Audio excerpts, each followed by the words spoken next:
Any institution, whether it is a society or organization in the present country, cannot function effectively without women equal participation in the leadership activities. So we are going to two presentation. The first one is by the Dr. Jasmin, Jesus Mary College, Delhi University. Then Srishti, Nikor Associate, on how people, women and leadership, gender perspective to policy making. Then second one by Nancy Esel and her paper, Women Autonomy, and it's determined in the North and South India. So for the present, the information, the time limit for each presentation, 15 to 20 minutes. So I welcome Dr. Jasmin to begin the sessions. Thank you. Thank you so much for a warm welcome, and I really want to extend my hearty congratulations to the organizing team for organizing such a webinar. And I think it is really needed in the current times to be debating on issues like this.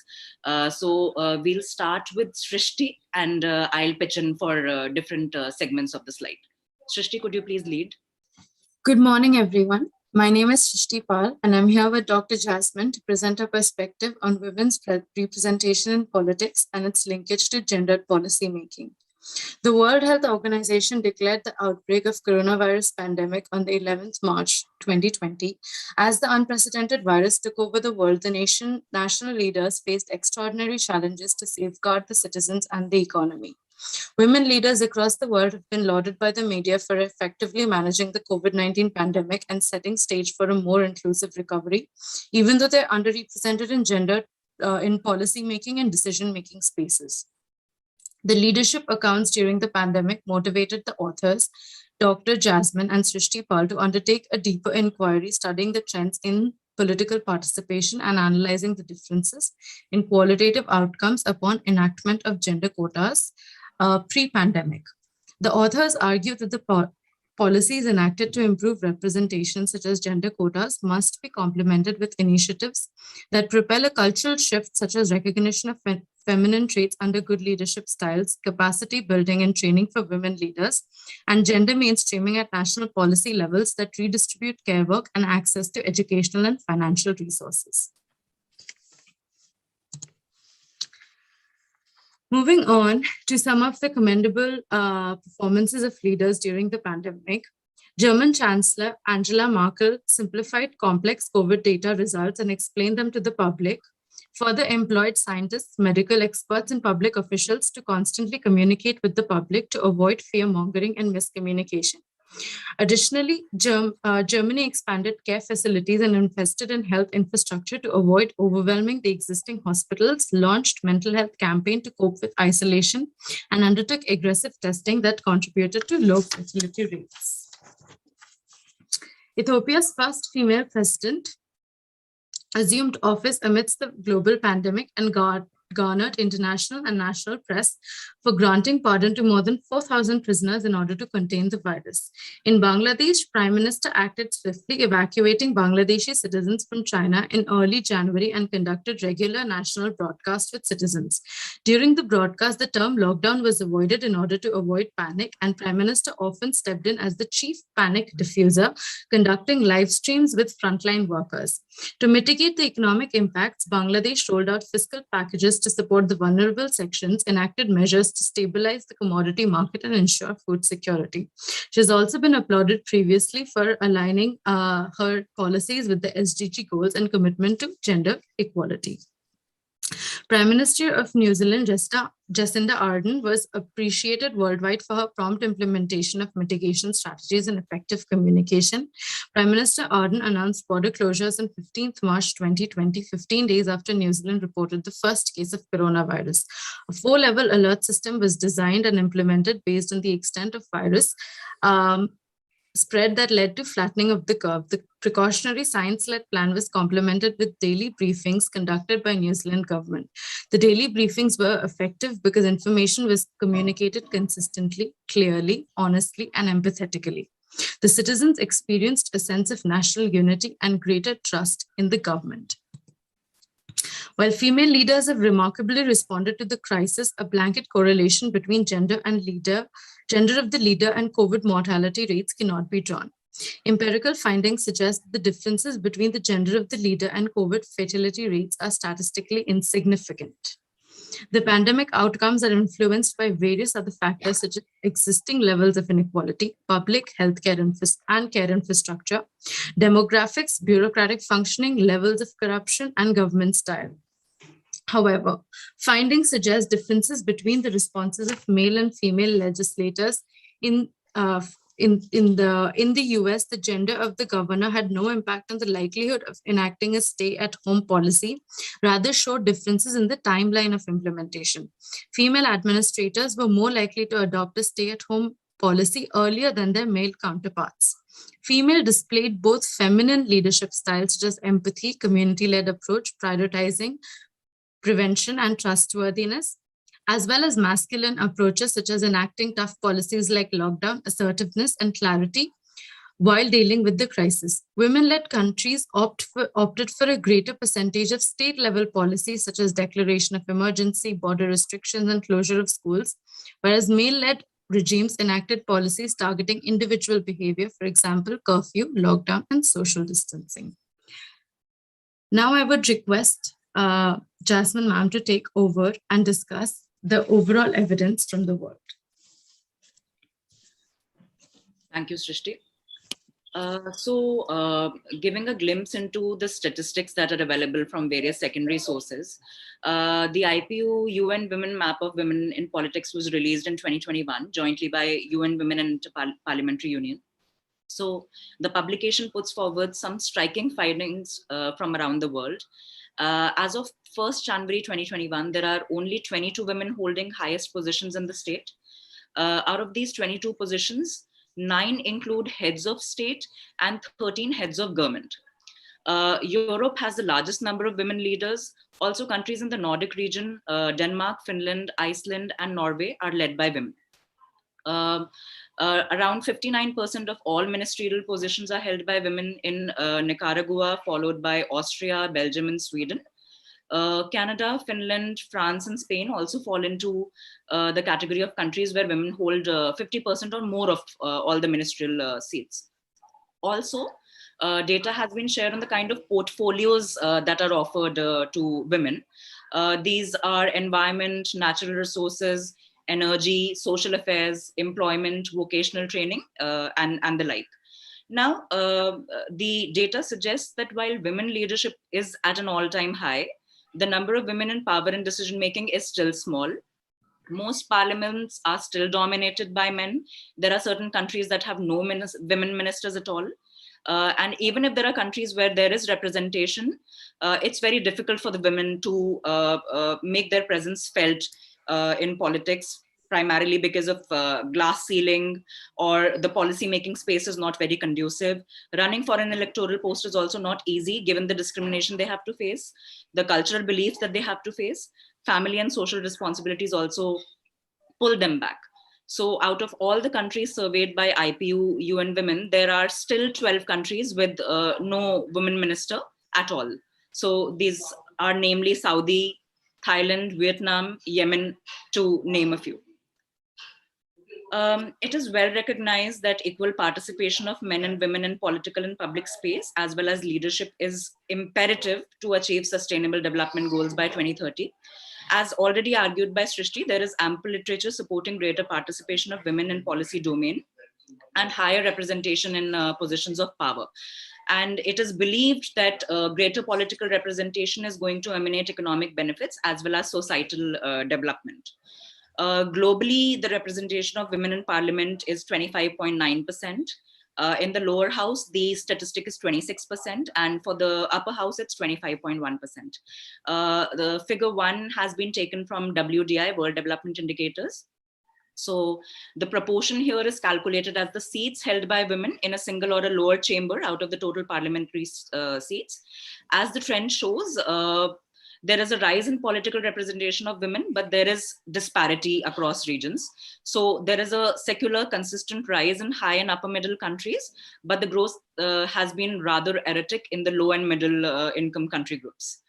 So the reason behind this rise in women parliamentarians is possibly gender quotas.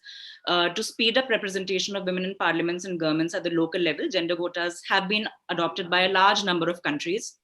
And the quotas have also been used by various developing countries to accentuate female representation. Research studies also established that gender quotas have improved women's political representation, but on the downside, many countries are still struggling with an implementation gap in the sense that they haven't been able to achieve the targeted proportion of women in parliament stipulated by their own law. Could you change the slide, please, Srishti? Figure 2 here shows parliament representation of women by region. So as of 1st November 2021, Rwanda in the sub-Saharan Africa has the highest representation of women in the lower house in the world, and around 38.5% of the seats in its upper house are held by women. Rwanda has a set of legislations to bring this change about. It has legislated quotas for the single house, upper house, as well as subnational level. There are no voluntary party. Mexico and Nicaragua in the Americas also have a mix of legislated quotas in place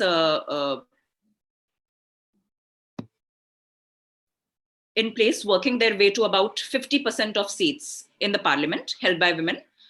Best performers in Europe, Iceland and Norway have voluntary political party quotas and legislated quotas only at the subnational. New Zealand in the Pacific, with nearly 50% of the women representation in parliament, has only got voluntary party quotas. So the evidence on the success of gender quotas appears to be mixed. While the Nordic countries have achieved high levels of female representation in policy space without quotas or only voluntary party quotas, there are countries like Rwanda where the quotas have worked really well. At the same time, it needs to be reiterated that the performance of Asia has been dismal despite a lot of quotas in place. So it needs to be highlighted that the way quotas are implemented also has a great role to play in determining female political engagement. So while quotas for female candidates have brought more women to the political space, the quota system does not necessarily ensure political power to women. The Reykjavik Index is prepared by Kantar Group. It's a leading consulting agency, and they have very, very interesting findings. So they survey perceptions towards female leadership in the G7 countries, along with India, Kenya, and Nigeria. And the report for 2021, based on a survey of about 20,000 individuals, shows an absence of progress in social attitude towards female leadership. The average G7 index stands at 73. Any score less than 100 reflects prejudice towards female leadership. The index scores for India, Kenya, and Nigeria are 68, 53, and 47 respectively.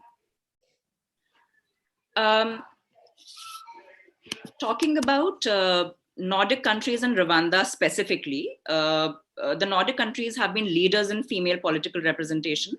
Commitment to social justice, welfare, and equality is laudable.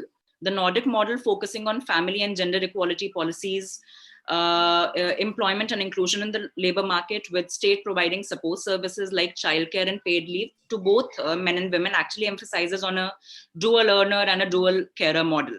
And this has actually contributed to both social development and economic development. So as per OECD 2008, gender equality and improvement in female employment have boosted economic growth in the Nordic region. As per growth accounting estimates, increase in the employment of women in Denmark, Iceland, Norway, and Sweden accounts for about 0.25 to 0.4% points of growth in annual GDP per capita since mid-1960s or early 1970s. In Rwanda, the quotas have worked really well. Women participation in political sphere significantly increased from around 18% in 1990s to around 61% in 2021. Initially, the increased political participation did not bring any significant change. However, later on, it had certain drastic effects. For instance, it propelled women's political identities and agencies, which eventually resulted in meaningful participation. Rwanda has lessons for the world. Economy has been thriving at a rate of growth of 7.76% for 2000 to 2019. Political engagement, education is really at a high. Proportion of women in extreme poverty has reduced. And there is also greater land ownership among women. As per the Global Gender Gap report, coming to India's case, India's ranking in terms of political empowerment is 51 in the world. This is better in terms of the other aspects. For example, it has a ranking of 151 in economic participation and opportunity, 114th in educational attainment, a rank of 155 in health and survival, and a 140th rank in overall gender gap index. Now, as far as the political emancipation is concerned, India has stumbled a lot in terms of its ranking. It was 18th in the report of 2019, and now it stands at around 51. This is largely because a lot of women ministers have been taken out from the political space.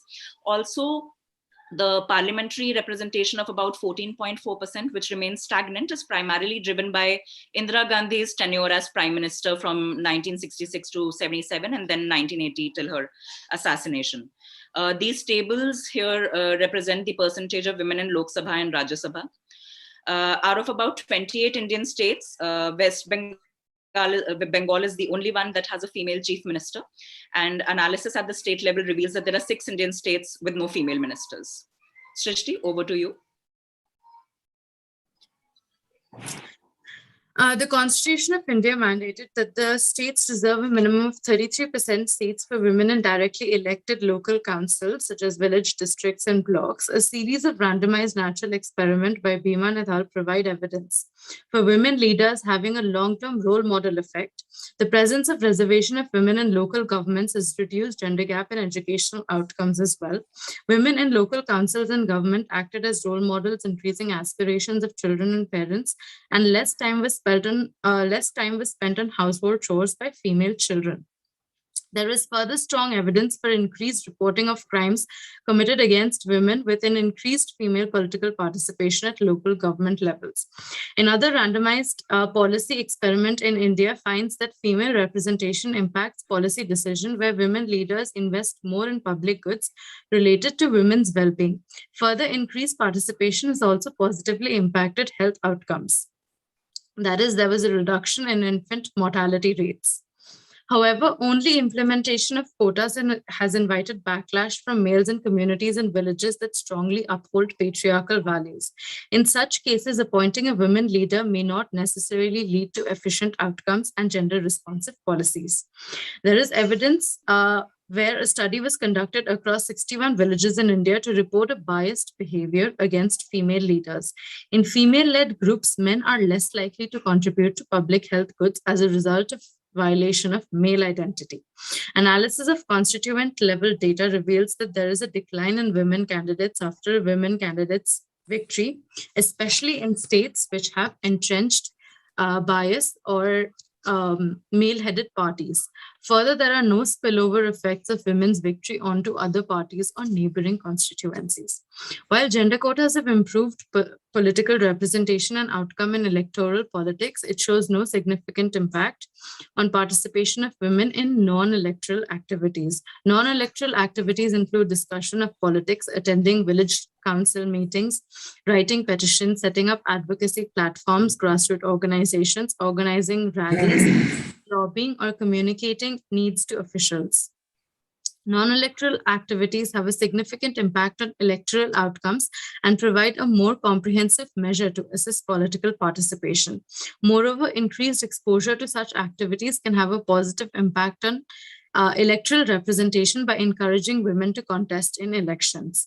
Analysis for primary data from Uttar Pradesh reveals that gender gaps in non-electoral participation is far worse than electoral participation.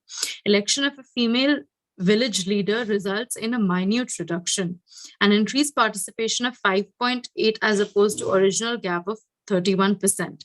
It is observed that non-electoral participation is due to supply-side factors such as lack of political agency within households, mobility, knowledge of political institutions, self-assessed leadership scores, and their agency to influence change. Most of the supply-side factors are beyond women's control since they're a reflection of societal values and perceptions. To kind of briefly look at what are supply side, demand side factors and what is the model to traditionally understand patterns of candidate selection.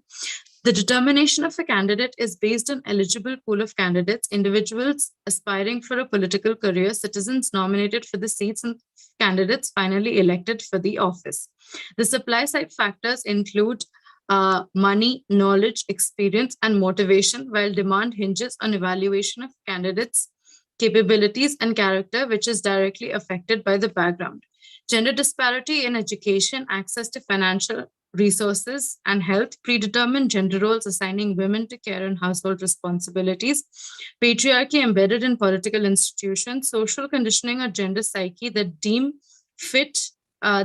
men fit to lead cause a disproportionate supply of women in politics.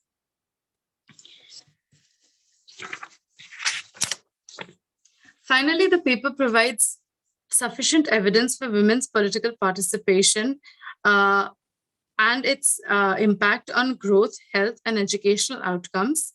The authors strongly believe that policy improving women's political participation should be included under the broader strategy for post-pandemic recovery. While gender quotas at the legislative level are necessary, they're not sufficient to influence the socio-cultural factors and institutions that affect the supply side issues. The gender quotas must be complemented with policies aimed towards developing the capacity of women leaders, such as leadership training, mentoring, encouraging women to start with small local positions, imparting fundraising skills, improving access to political institutions, supporting advocacy platforms for women, along with overall gender mainstreaming at national policy level to increase women's participation and access to financial, health, and educational resources. Thank you so much. It was a well-structured paper. Women and leadership is well presented. Srishti and Jasmin. So thank you so much. Now I call upon second paper. I welcome Nancy to begin the sessions. Yeah, Nancy is also a research scholar from Center for Economic Studies and Planning, Jawaharlal Nehru University, though we couldn't actually place her affiliation because she hasn't provided. So sorry not to make that. Yeah. Hi, everyone. The title of my paper is Women's Autonomy and its Determinants in North and South India. It was my MPhil work that I'm presenting here. Okay. So a lot of demographic literature has associated higher status of women with many good things like declining fertility rate, better health outcomes, better education and nutrition of children. Apart from that, high status of women is also associated with higher participation in labor force, as well as higher enrollment in educational institutions. Apart from all these good things, women empowerment is an important goal in itself. And every human being deserves to reach their potential, to actually realize their potential. The objective of this paper is to measure women's autonomy. As we all know that women's autonomy is a multidimensional concept, so I have sought to measure women's autonomy in two dimensions. That's decision-making autonomy and the physical mobility in the two parts of India, North and South India. Further, I have assessed the impact of different individual, household, and demographic and spousal characteristics on women's autonomy. I've seen how the women's autonomy varies according to these different factors. So, why have I selected North and South India? The reason is that these two regions are on opposite ends when it comes to literacy rate as well as female labor force participation. Some of the states in South have the highest female labor force participation rate as well as literacy rate, while a few states in the North have the lowest female labor force participation rate as well as literacy rate. Apart from that, these two regions also vary in terms of also vary in cultural practices, particularly marrying practices. Like women in South India are allowed to marry within their community, while women in North India are not allowed, generally not allowed to marry in their close relationships. So I thought it would be a good idea to compare the women's autonomy in these two culturally diverse regions and see how they vary according to different factors. There have already been many studies on the status of women in North and South India. My contribution to this paper, to the existing literature, is that I have taken all the 8 states of North India and all the 4 states of the South India. I've studied the women's autonomy in these, in the North and South region as a whole, and not 2 states in both the regions. And apart from that, most of the studies that, in my knowledge, have been done prior to 2000. So I've used a more recent data, and also I've accounted for some of the factors which were not taken into account in the earlier studies. So I have used Indian Human Development Survey 2011-12 round, and in order to measure women's autonomy, I have created 2 indices.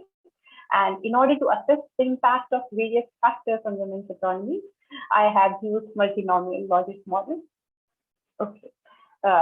For decision-making autonomy index, it measures women's autonomy in decisions related to household, children, and themselves. ISDS had various questions which allowed me to make this index. I have selected 4 questions: that's what to cook on a daily basis, what to do if a child falls sick, and how many children the women will have, and whether they had any say in choosing life partner. The answers allowed were they had no say in that decision. If a woman had no say in particular decision, I had assigned a score of 0. And the second option was that women had some say in that particular decision. If the women had some say in that decision, I have assigned a score of 0.5. And the third option was most say. So if the women had most say in that decision, I have assigned a score of 1. So I've assigned the minimum score of 0 and the maximum score of 1. And then finally, I have added those scores in order to make that index. And for physical mobility index, measures whether women were free to move without permission and without being accompanied by someone to the considered places. They are health center, homes of relative or a friend, a short distance by train or bus. If the women so the question was that whether women were allowed, whether women could go to these places without permission. So I assigned a score of 1 if the women could go to these places without permission, or they just needed to inform someone that they were going to that place. And a score of 0 if women needed permission before going to that place. Further, I've assigned a score of 0 if women were not allowed to go to that place alone, and 1 if they were allowed to go to that place alone. Okay. So the range of these 2 indices is different. The range of decision-making autonomy index is from 0 to 4, while the range is 0 to 6 for physical mobility index. So in order to make them comparable, I have standardized them so that they vary between 0 to 1. Further, I have categorized the indices score into categories of low autonomy, moderate, and high autonomy. The score from 0 to 0.39 was categorized as low autonomy. A score between 0.4 to 0.69 was categorized into moderate, and a score of 0.7 to 1 was categorized into high autonomy. This slide lists the factors that I have taken into account. So I have taken into account the individual characteristics of women, including age, their age at the time of marriage, education, employment status, and past work experience, that is whether they have ever worked in their life for pay or wages. The second category is household and demographic characteristics, which include caste, religion, per capita income, family structure, that is whether they live in a nuclear family or an extended or joint family, and spousal characteristics, which include spouse's employment status and years of education of spouse. Okay. This slide shows the proportion of women in low, moderate, and high autonomy category for both the indices and for both the regions. Let's look at the decision-making autonomy index first. So we can clearly see that women in South India had much higher decision-making autonomy than women in North India. As high as 60% of the women in South India were in the category of high decision-making autonomy, while only around 25% of the women in North India were in the category of high autonomy. The average score of women in North India on decision-making autonomy index was 0.5, while it was 0.7 for the South Indian women. Okay. So on average, women in North India had moderate autonomy, while on average, women in North India had high decision-making autonomy. Now, coming to physical mobility of the women, it was noted that the trend was opposite, that women in North India had higher physical mobility than the women in South India on average. And we also must note that in both regions, women had lower physical mobility as compared to the decision-making autonomy. And we must note that women in South India had a lower physical mobility despite their higher female labor force participation rate. And that's quite puzzling to me, and I could not really understand why it is so. Maybe some of you in the discussion could point out like why this could be the case, that women in South have lower physical mobility. Okay. The two measures were also very weakly correlated. So it shows that that higher autonomy in one dimension need not really imply higher autonomy in other dimension as well. So it shows the complicated nature of women's autonomy as well as our society. This slide shows the components of decision-making autonomy index. Okay, so for all the decisions, women in North India had a lower decision-making power than women in the South India, but the distinction was most marked for the decision related to choosing the spouse. Okay, so women in North, only around 1/3 of the women in North had some say related to choosing their spouse, while it was close to 90% for women in South India. Okay, this shows the components of physical mobility index. In both regions, more than 80% of the women needed permission to go to the concerned places. The women needing permission before going to the places was a little higher in the South India than North. Women in the North India had higher physical mobility, primarily because a higher percentage of them could go to the concerned places could go to those places on their own, while a higher percentage of the men in the South needed someone to accompany them to that place. Okay, now coming to the results of the multinomial logic model. Regarding employment status, it was seen that it had no significant impact on decision-making autonomy of the men in both the regions, which was quite surprising, as I was expecting that women doing paid work might be having higher decision-making autonomy, but it turns out it's not so. But on the other hand, women working for pay or wages were more likely to have high physical mobility as compared to non-working women in both the regions. It was quite expected, as paid work often involves women going out of the house, and paid work gives women legitimacy as well as confidence in going out of the house on their own. The second factor that is age, its impact was quite interesting. Let's look at it through a graph.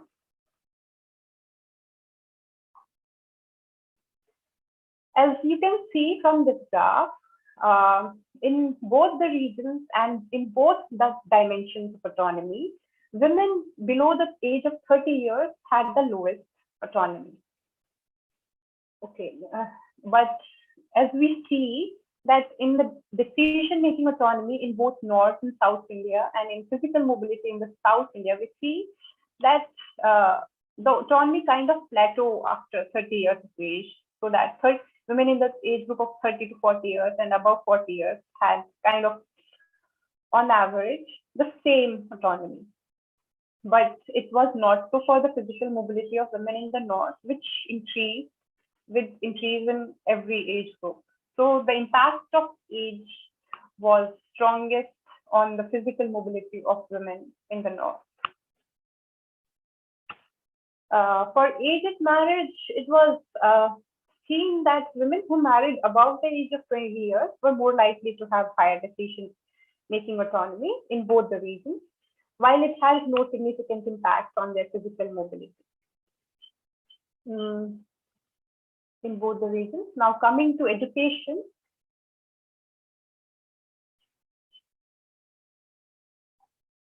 It was noted in both regions that women and uneducated women were likely to have lower decision-making autonomy as compared to educated women. But the impact was most significant and strongest for decision-making autonomy in the North India. As we can see that the average scores moved up with every increase in level of education, but it was not so for the South Indian women, where the average score were approximately the same, or like approximately didn't vary so much. So education, it turns out that education is an important factor affecting decision-making autonomy in the North, but it's not so for the South. So I think it can be inferred from here that high autonomy among women in the South is really cultural in nature. It's because of cultural factors, and education cannot explain their high autonomy. I mean, variation in education cannot explain the high autonomy in South India. For physical mobility index, it was noted that the primary education did not really make a significant difference. It was the secondary and senior secondary education that made a difference. Women with secondary and higher education were more likely to have higher physical mobility in both the regions. For work experience, it was noted that women who had ever worked in the past for wages or had were likely to have higher decision-making autonomy as well as physical mobility in both the regions. Coming to caste.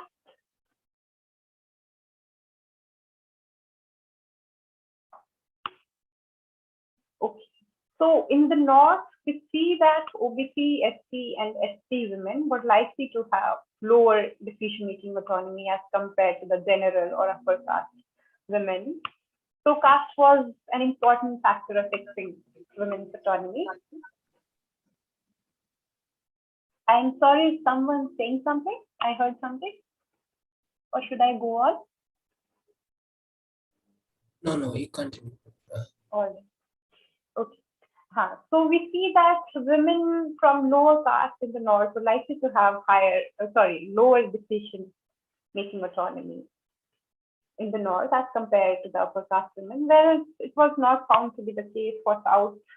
In fact, caste did not have a significant impact on women's decision-making autonomy in the South.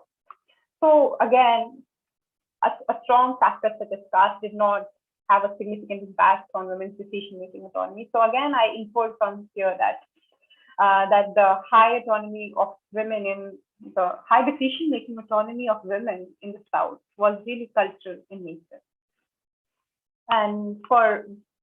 But on the other hand, caste did have a significant impact on women's physical mobility in North as well as in South. In both the regions, OBC and ST women were likely to have lower physical mobility.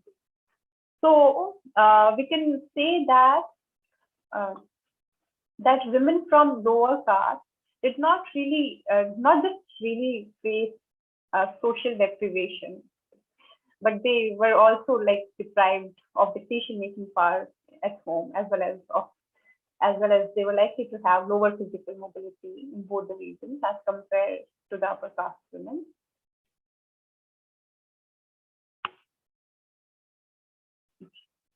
Now, coming to religion, it was found that the impact of religion on decision-making autonomy in both the regions was either not conclusive or it was not significant. But it did have a significant impact on both the regions on physical mobility. In the north, it was noted that the minority Sikh women were likely to have higher physical mobility than the majority Hindu women. Whereas in the south, it was noted that Hindu women were likely to have a lower physical mobility than the Christian and Muslim women. For family structure, it was noted that in both regions, women living in nuclear families were likely to have higher decision-making autonomy. And in the south, it was noted, for the physical mobility also, it was noted in the north that women in nuclear families were more likely to have higher physical mobility, but results were not inclusive for the south. So women in nuclear families are generally expected to have higher autonomy. It's because there are fewer people in a nuclear family to exercise control over women, as well as women in nuclear families tend to have more responsibilities, which in turn give them more freedom. Now, coming to per capita income, it was noted that for both the regions, that in both the regions, women in the lowest income group were likely to have the lowest decision-making autonomy. But the increase in income did not really increase women's decision-making autonomy in both the regions. So what I'm trying to say is that the women in the lowest income group were likely to have the lowest decision-making autonomy, but the women in the middle and high income group, they had no significant difference in their decision-making autonomy. Whereas for the physical mobility, it was noted that women's physical mobility increased with increase in every income group. So the women in the middle income group were likely to have higher physical mobility in both regions, and women in high income group were likely to have higher physical mobility as compared to the women in the middle income group. Now, coming to the spouses' education, it was noted in the north that women with educated spouses were likely to have higher decision-making autonomy as compared to women with uneducated spouses. But while evaluating the impact of additional level of education, that is, I was trying to see whether secondary education whether women with spouses having secondary education had higher decision-making autonomy than the women with spouses having primary level of education. It was seen that additional level of education of spouse did not really make a significant difference to women's decision-making autonomy in the north. Whereas spouses' education had no significant impact on decision-making autonomy in the south, and it had no significant impact on the physical mobility of women in both the regions. Regarding spouses' occupation, it was seen that it had no significant impact on women's decision-making autonomy in both regions.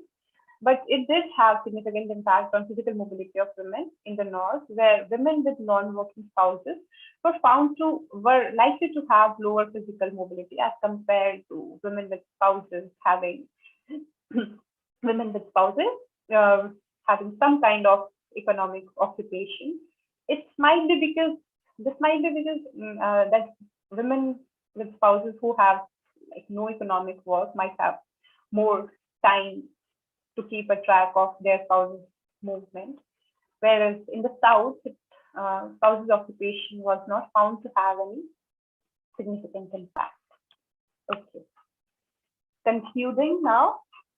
So we have seen that the two dimensions that the women's autonomy in the two regions vary not just across regions but also dimensions across the two dimensions. In both regions, women had higher decision-making autonomy and lower physical mobility. Lower physical mobility of women in the south as compared to women in the north was very surprising given the higher female labor force participation there. And it was found that the correlation between these two measures of autonomy was very low.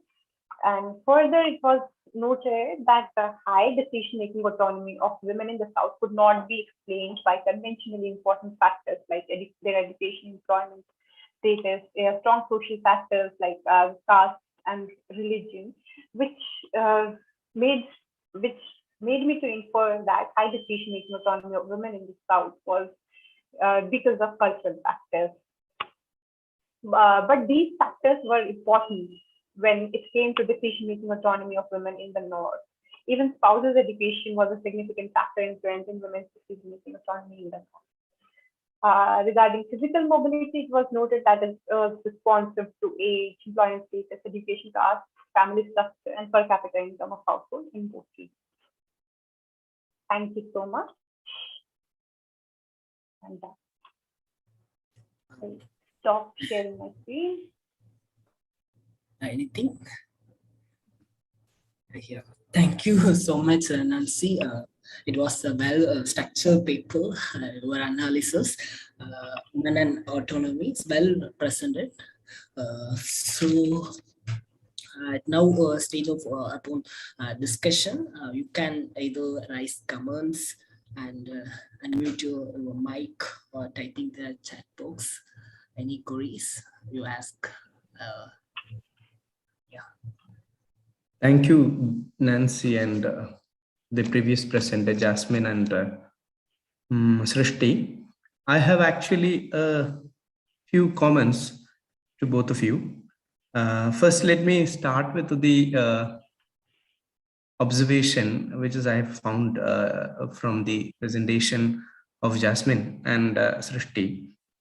So my observation is, given that you have talked about the leadership of all across the world, the leadership across the local possibilities are not being explored, especially the cases of Kerala and the other parts, especially the regular intervention of the health minister of Kerala, for example, during the time of COVID pandemic, and her intervention in the very beginning itself, because Kerala was being one of the first state which was reported COVID, and that is herself, that is the health minister, Shailaja was herself, was reporting, and she was behind. And later on, the CM was, of course, being the head of the state, took over. But both of them in regular, not even interval, every day they used to do basically appear in front of the press and used to do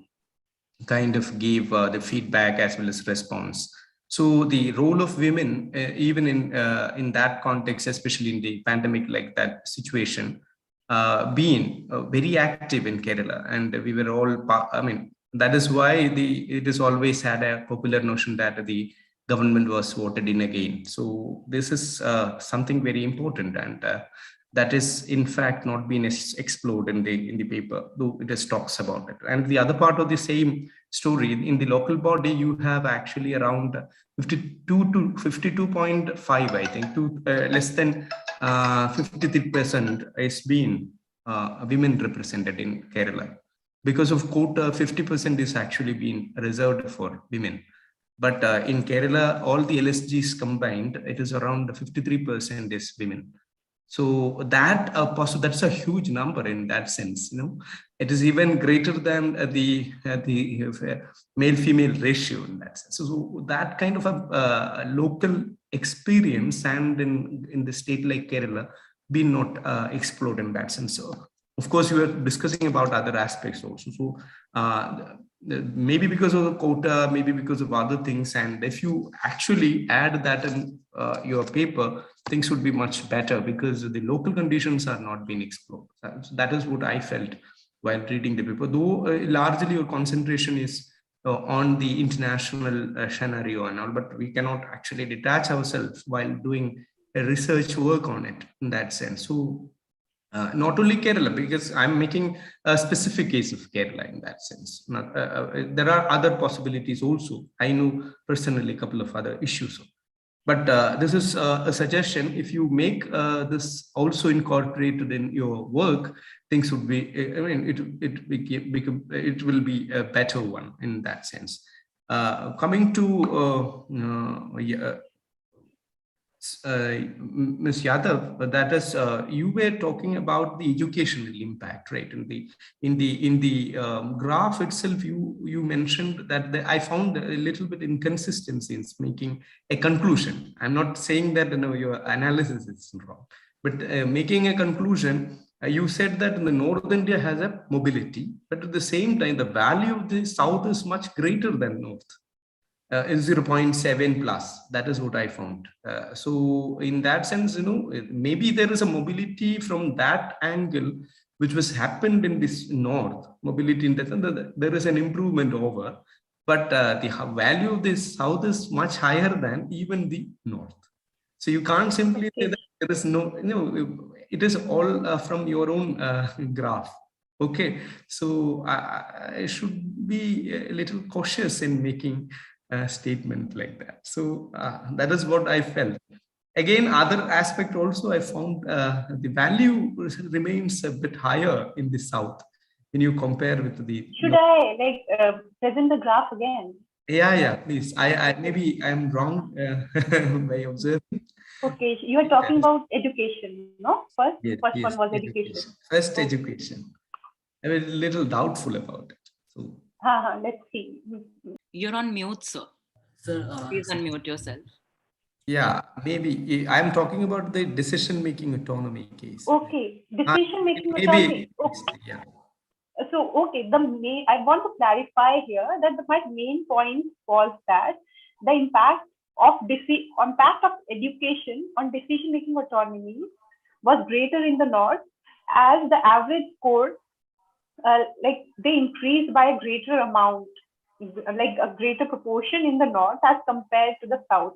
You can see that the variation wasn't much across the education levels in the South for the decision-making autonomy, I am saying. So it's clearly that women in South have higher decision-making autonomy, but the variation is across education level is lower for the South as compared to the North. So from here, I inferred that the impact of education was greater in the North as compared to the South. So here, what I'm saying is that the level of education did not really have a significant impact on women's decision-making autonomy in the South, but it was not so in the North. But still, I'm okay. Okay, please say if there's any confusion here. Actually, maybe because of the graph, I'm unable to figure it out. Like you have a high things which is in the white or a silver, proportion. Yes. At the same time, the same is actually maybe increasing for the over the education class, but it is very high in the South, right? So yes. Very high, like 70% in that sense. Yes, it's very high, but I'm talking not about the absolute high percentage. I'm talking about the variation. If you see that the average. Oh, you are talking about the difference of the difference. That is okay. I understand. Yes. I'm talking about the variation. But that is only an effect, right? That is not, that is what I'm a little worried about. That's only an effect. Overall, you can't simply say that the North-South divide in that sense. So because once you have a higher, it is just like making that, when you have a literacy above 90%, it is difficult to increase at 1%. When you have a literacy at 20 or 40%, it is possible to increase at a 20% or 10% in an easy way. So it's something like that. When you have a higher rate, improving that higher rate to a next level is difficult and not impossible. The rate would be always small. But that's what I'm saying. The overall background of higher literacy rate in South has implied that the decision-making autonomy of women, the high decision-making autonomy, has permeated to all the women. So even uneducated women have higher autonomy in the South. That's true. So the effect of education in that sense is not significant in the South. That's because the overall like level of literacy rate is high. So it has become a cultural thing that the high decision-making autonomy in the South has become a cultural thing, that even uneducated women have higher level of decision-making autonomy. But in the North, since the literacy rate is not high, like it's on the lower side. That's why even a small increase in the education level have a significant impact on the decision-making autonomy of the women in the North. That's what. Okay, that point I understood, but that doesn't mean that the overall decision-making is actually having a high. Okay, that is what I was a little confused, Okay, I'm sorry for that. Maybe I spoke something wrong, but my point is that women in the South. Now I'm understood. I'm clear. I'm completely clear. All right. So you're talking about that increment, basically. Thank you. Yes. So sorry for the confusion. Sir, can I respond to the comment earlier? Of course. Yeah. So very well received, and we totally understand, sir. This is a work in progress, actually, and we've just started exploring this topic. So the first stage of it was basically to present international experience and compare it with what's, let's say, happening in India. Definitely dig deeper into different aspects of it. So currently we are working into some empirics of it. The results are not very great, so it was slightly risky to show in the presentation, and we are definitely going to develop upon this idea and run the analysis in different dimensions. Thank you so much for this opportunity, and thank you for your comment. Meanwhile, she'll come back to that. Yes. So, of course, with whatever survey of literature we've done and whatever statistics we've come across, we find that women leadership in Nordic countries has played a pivotal role in terms of development and good economic outcomes. Also, also as was discussed in the presentation, the policies and the implementation of policies, especially the dual learner and the dual carer model, has really worked for this segment, though there are drawbacks and there is still much to be done in terms of labor force participation and equality of representation of both men and female in the employment domain. But still, the Nordic countries have a lot to teach the rest of the world. That having equality and greater political representation and bringing about feminine traits into political domain can have positive aspects. Yeah. So even I was expecting that women who are employed in paid work must be having higher decision-making autonomy in both regions, but actually the odds ratio, they showed that women doing paid work were likely to have higher decision-making autonomy, but the results were not significant. Even this is quite surprising for me, but that's how things are. That means that even women doing paid work, they are not accorded higher autonomy. In both, high decision-making autonomy in both of these. Did it answer the question? Yeah, this marking. Sorry? This marking can. Sorry, I'm really sorry, I couldn't hear that. You did. Thank you. Yeah, you did. Thank you. All right.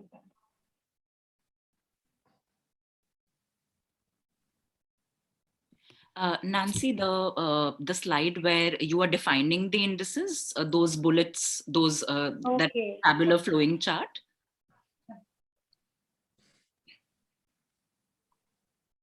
Yeah. Right.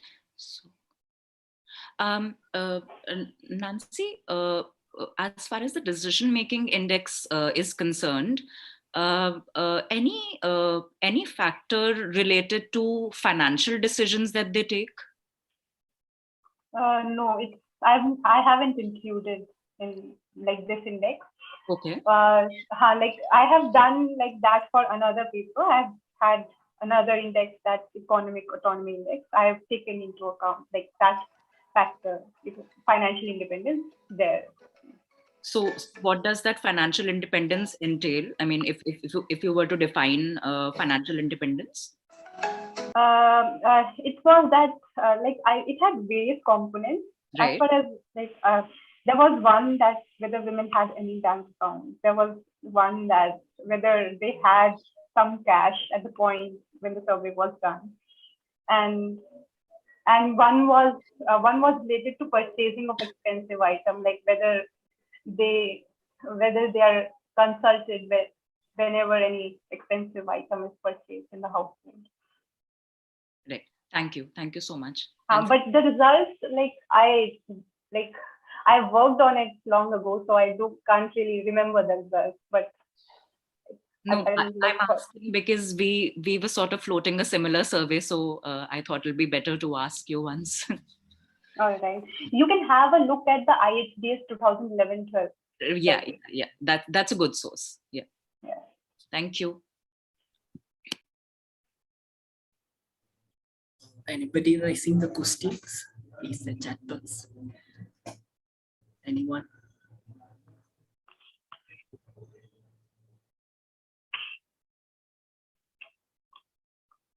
If no one's having a question, I would like to ask a question regarding my own work. I pointed out it in my presentation as well, that women in South India were found to have lower physical mobility despite their high labor force participation rate. Could anyone would like to shed light on it, like why it could be so? Was it because of cultural factors? Because I have no idea about it. I thought maybe some of you would have a better idea about it. Can you repeat the question? I was saying that women in South had lower physical mobility than women in North, even despite having higher labor force participation rate. I was very surprised by this result. I'm still puzzled why it is so. So I couldn't really explain it. The labor participation rate of women in Kerala is abysmally low, basically, in Kerala. Other part of India maybe, but we have only 26% as a labor participation, one of the lowest in because we are not very good in having women labor work for participation rate. So we were also looking for the same question on why this is happening, because the largest segment of the educated women in the state becoming the part of that is what yesterday's discussion altogether. Yesterday and day before we were discussing about this, because the larger segment of the educated women are being in the household activity. After their education, they are getting married and normally they are part of the capitalist production structure. That is what is actually everyone talking yesterday and day before. Because of the unpaid work constitute the surplus in that sense, because they are doing household chores instead of going for a paid work or, kind of thing. So it's very well fit into the arguments of the left or the Marxist literature, not with the right. Of course, this unemployment is also absolutely, add to the, capital accumulation process, because it also creates a kind of surplus in that sense. So maybe Kerala, in that sense, you can say that becoming capitalist in that sense more and more, because maybe, I don't know, but this is one way of actually looking at the problem. You can still have a possibility, and it is quite well rationalizable kind of statement if you look into the very aspect of it, because of the kind of work which is happening and the kind of lower participation of labor, and of course the wage rate also in Kerala is not very high. Again, when you have a caste class characteristics, the men are basically doing lesser household unpaid activities, especially when you look into the composition of the men. It is the upper caste men who are not doing at all any kind of a unpaid work in that sense. So they have more leisure in that sense, whereas the low caste men are at least sharing the household chores in that sense. So when you argue that who is actually, makes a kind of a surplus or accumulation, then that itself gives a kind of composition in that sense. Again, this add to your point that the women are having lesser mobility because they are in the house. So maybe because of that. But if you take the case of Tamil Nadu, I don't think the same argument will fit, because Tamil Nadu, you have a more mobility in that sense of women when you compare to Kerala and other parts of the state, because women themselves are educated and the other has better autonomy. You have to segregate South and North. The broader category may not give you, because they are not homogeneous. Kerala are absolutely having difference in all kinds of activity, especially when it comes to women. All right. So, and same the case with the Karnataka, and you can see Andhra Pradesh and Telangana. So South, in that sense, we are completely different. Everyone speaks different language. Culturally, we are completely different. Though you can see that the larger context, we don't have a unifying kind of a language even in South. So you have Tamil, you have Malayalam, you have Kannada, you have Telugu, and all this is in fact a very distinctive, maybe common ancestry, but not the culturally also. When you look into the educational status of women, or even the mobility status, health indices, and other aspects are completely different. But they are better doing. When you compare them as a block with the North, many of the aspects, it makes a difference, but not on the mobility aspect. I completely agree.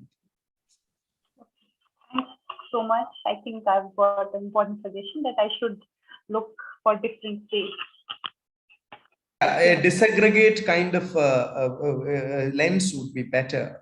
Even within South North, you have to basically concentrate, because of the non-homogeneity, or what you call the heterogeneity, is actually very prevalent among all the states, and their characterization is also should be forming accordingly. That is what I said. You in the earlier the women's participation, because of the quota, you have a 50% quota in Kerala only. Okay, earlier we legislated 33% first in the country. So so then these are actually the kind of thing which deliberations are there, but it doesn't mean that we are filled. But at the same time, in the legislative assembly, we have only 12% representation. So you have a 53% in the local body, but at the same time in the legislative assembly, you have a 12% or less than 15%. So I'm not thinking that the progress is only in progress, but it is not yet achieved in that sense. So in the parliament, we have only one women representative out of 20. All right. So so these are the situation which we have to see, and of course the larger patriarchal sense is always spearheads than the capitalist interest, because capitalist interest is always alliance with the patriarchy, not the vice versa kind. So patriarchy is actually the building blocks in India, and caste is of course much prevalent than even patriarchy. So I think we need to really look into the aspect, like simply go for economic reasons and some peripheral class issues. We have to our research should be more on other social, cultural, historical aspects than simply going with the economic indices alone. So that is what is always my hunch. Thank you. Thank you so much. Yes, I completely agree. I should do a state-wise analysis and taking into account social, cultural, and historical factors would be important here. Thanks again. Thank you, ma'am. Next, I have one query, Jasmin. So these people deals with policy enacted to improve the representation, such as gender quotas. Yes. It's necessary to study the. Sorry to interrupt. I think Srishti had raised a hand. Yeah. Maybe. Srishti wants to ask any question or comment? Actually, sorry to interrupt, just to add on to the question that you had asked on, if I'm getting your question right, it's about you're looking for other factors other than employment which might affect mobility decisions. Is that where you're coming from, Nancy?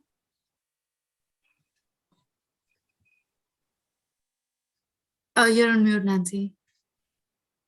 Yes, my question was that on average, women in South have higher female labor force participation as compared to women in North. So based on that, I was expecting a higher physical mobility of women in the South. But as Siddik sir has rightly pointed out, that like the South, even South is not a homogeneous region, and Kerala, which has the highest literacy rate, has one of the lowest female labor force participation rates. So, so I cannot really say that the women in the South should be having higher physical mobility. Of course, there are many important social, cultural, and historical factors which need to be taken into account. So I should not really point out at the employment status to be an important explanatory factor for explaining the low physical mobility of women. I think you can also relate it to gender-based violence and also kind of look at visibility of women in public infrastructure places. Okay. So that's really important position. I mean, when you look at, so for example, let's say women working in the South, I mean, what kind of transportation facilities they use to commute to their workplaces, and what is the level of safety within those public infrastructure spaces. And maybe that might help you answer your question. Also kind of looking at these reports by Safety Pin, the safety audit reports, like in transport spaces. So how does that entirely play out? Or even stuff like, something as small as availability of a washroom within a safe washroom within public transport spaces. So that might kind of help answer your question about mobility and autonomy with respect to mobility. So that's, and of course, gender-based violence in terms of violence at workplace and violence within households and violence in the public transport infra. These three aspects. Yeah.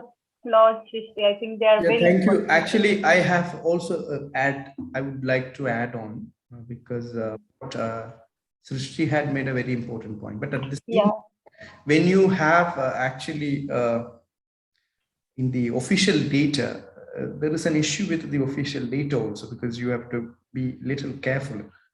There are states where you have a high rate of reporting, and you have actually states which have no reporting. So especially when it comes to violence, we do have discussion on it. When it just comes with a divorce, we have discussion here and there. Because the level of reporting of cases is much, much higher in the state. Therefore, in the official statistics, the number of cases would be greater always in Kerala. But at the same time, the violation, because I have been traveling all across this country, I know the kind of violation which happens there and the level of reporting, if you look into the data set, official data set, is never matches. Okay. So this always actually brings out a dilemma that, if being a good state of actually reporting higher becomes actually rank you at a lower end of the spectrum, on the contrary. So this is also a kind of word of caution, which I always kind of feel, because of the level of, because I was working in law and economics for a while. I know that different aspect. So this is a very important point I used to observe when you compare that with the other states. So reporting makes your state a bad state. But reporting itself is actually a kind of manifestation of telling you that you have more rights. because unless you have your right recognized, nobody can actually report. So there is a problem with it. From that angle, nobody is actually looking into it. And people will say that if you have a higher rate, then you are looked at. It is also comes with the fact that you are having a higher rate, at the same time you are also having a higher rate of right consciousness. Okay, so our narratives, our discourse, and our way of looking into the problem should also has to reflect this kind of aspect, because then of course we ourselves know that things has to change, but blatantly making a statement never makes any kind of constructive result. That's it. So there are reports. You will get actually crime report if you look into all this aspect. You will get national crime report if you look into jail report. You have a marriage kind of things. You have a divorce reports. Everything is having. The divorce rate is very high in Kerala. So immediately people are Kerala is it's bad. From a law and economics, if a higher rate of divorce means higher autonomy for women to say actually that I don't want you. Okay, so I don't any longer want to continue with your marriage. So what does it mean? It means that you have right over it, right?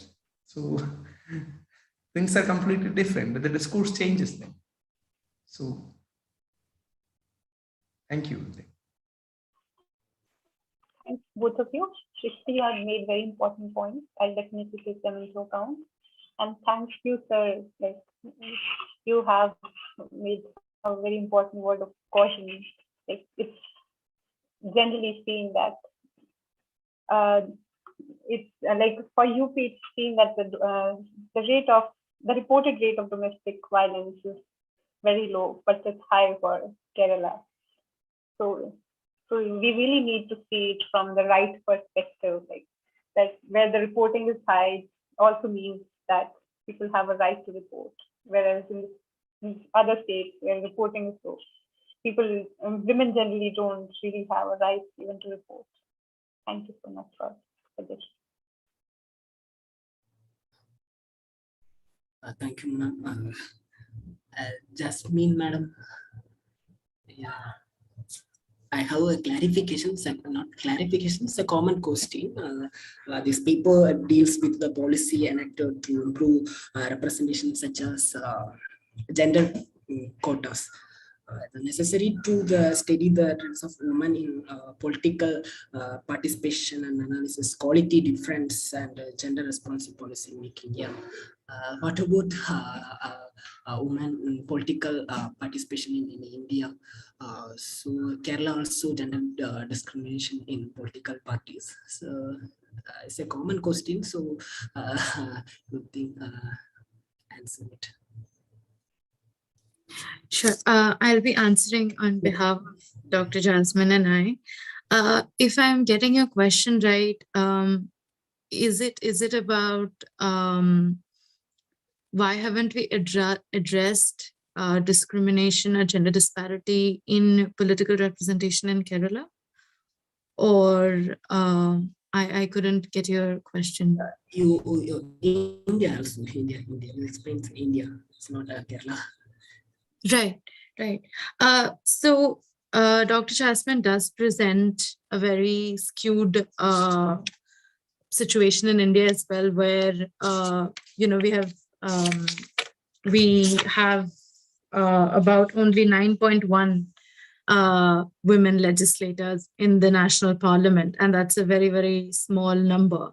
We had 23.1% and it fell down to 9.1%. So yeah, it is a skewed situation, and hence we argue for gender quota so that the demand for women legislators is created.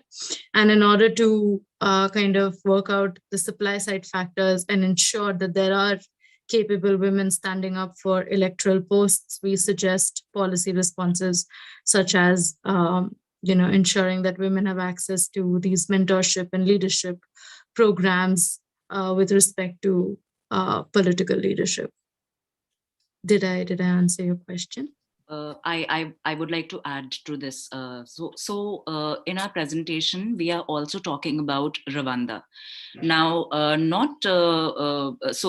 this story is not very old. It was in 2003 where there was a massive genocide, and quotas over there have really helped women, come to the surface.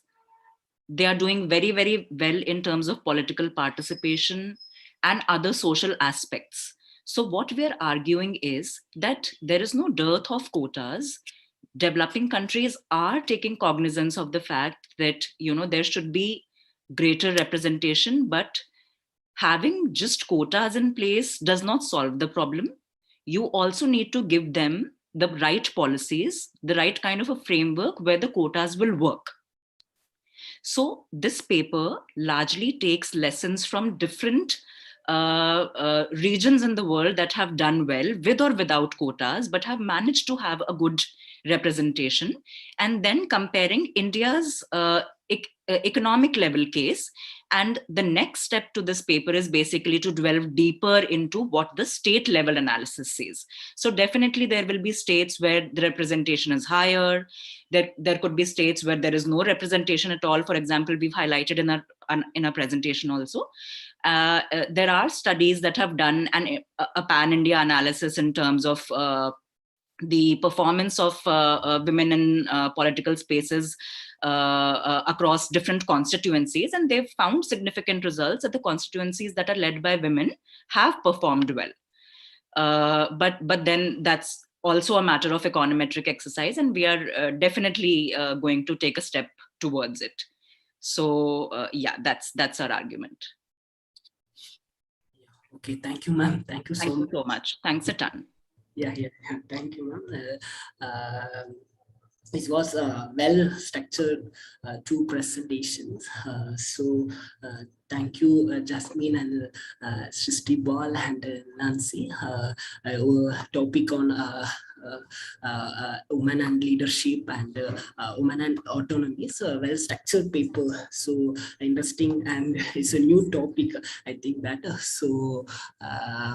So further clarification, doubts, and further improve the paper. So thank you, Siddik sir also.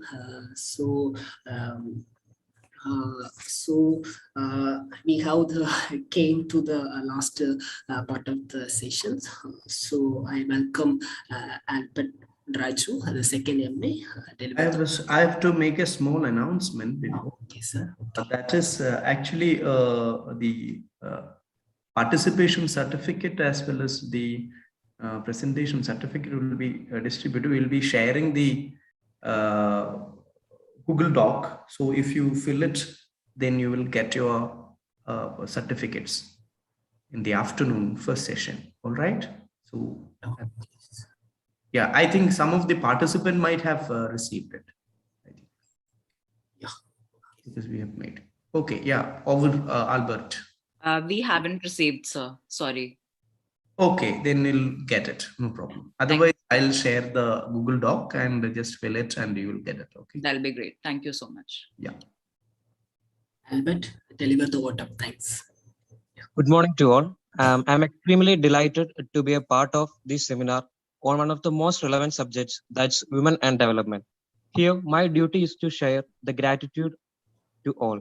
First, I would like to thank Mr. Muniaraj K, MPhil Scholar, University of Kerala, who wonderfully moderated the session. Thank you, Muniaraj. Next, I would like to thank the speakers, Dr. Jasmin, Jesus and Mary College, Delhi University, and Srishti Pal, Nikor Associates, for presenting a paper on the topic, Women and Leadership, a Gendered Perspective to Policy Making. Next, I would like to share my gratitude to Ms. Nancy Yadav, for presenting a paper on the topic, Women's Autonomy and its Determinants in North and South India. Again, thank you for all for your amazing presentations.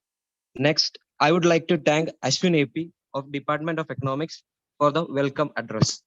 At last, not the least, I share my gratitude towards all the participants in the session. Thank you all and have a wonderful day.